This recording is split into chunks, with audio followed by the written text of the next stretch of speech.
నిన్నటి వీడియోలో టబ్బులలో ఎలా నింపుకున్నాననేది చూపిస్తా అన్నాను కదా. ఇవి గానుగ పూలండి. ఇంటి ముందు గానుగ చెట్టు ఉంది. ఇంకేమో మొత్తం రోజు నేను ఊడ్చి అట్లా కుప్పబెట్టి ఉంచుతానమాట. అవన్నీ సేకరించి తీసుకొచ్చాను. ఇంకే రోజుకి ఆ రోజు పడేయకుండా తీసుకొస్తున్నా. అవి మొక్కలకి వేసామనుకోండి కొంచెం రోగాలు అనేవి రాకుండా ఉంటాయని తెలుసుకున్నాను. అందుకని ఇంకా అవి వేస్ట్ చేయటం ఎందుకని చెప్పేసి ఆ రాలిపోయిన పువ్వులన్నీ తీసుకొచ్చాను అనమాట. ఇక్కడ కంపోస్టు తయారైంది కదా, అంటే పూర్తిగా తయారవ్వలేదు. ఒకరోజు వర్షం పడింది, మొత్తం అంతా సగం వరకు తయారైంది. అవన్నీ కూడా పూర్తిగా టబ్బులలో నింపేసి ఇంకా పైన మట్టి వేసి ఈ గానుగ పూలు ఉన్నాయి కదా ఇవన్నీ కూడా చల్లేసాను అనమాట.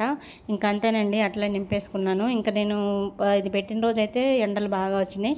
నిన్న మొక్క పెట్టింది చూపించాను కదా, దీని తర్వాత నైట్ ఫుల్ వర్షం పడింది అనమాట. అప్పుడు మొక్క పెట్టాను. ఎప్పుడైనా సరే మనం ఈ కంపోస్ట్ ఇదంతా నింపుకున్న తర్వాత 2 రోజులు నీళ్ళు ఇచ్చిన తర్వాత మనం మొక్క పెట్టుకుంటే మంచిది. ఎందుకంటే కొంచెం హీట్ అనేది వస్తుంది కాబట్టి. నేను పెట్టిన రోజు అయితే అవన్నీ నింపిన రోజు ఎండలు అయితే మస్తున్నాయండి.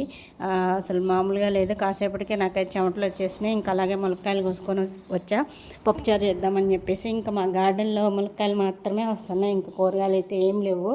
చూడాలి, ఇంకా వర్షాలు పడితే విత్తనాలు పెట్టేసి ఆకుకూరలు పెడదామని అనుకుంటున్నా. ఆల్రెడీ పెట్టాను కానీ అవి ఇంకా రాలేదు.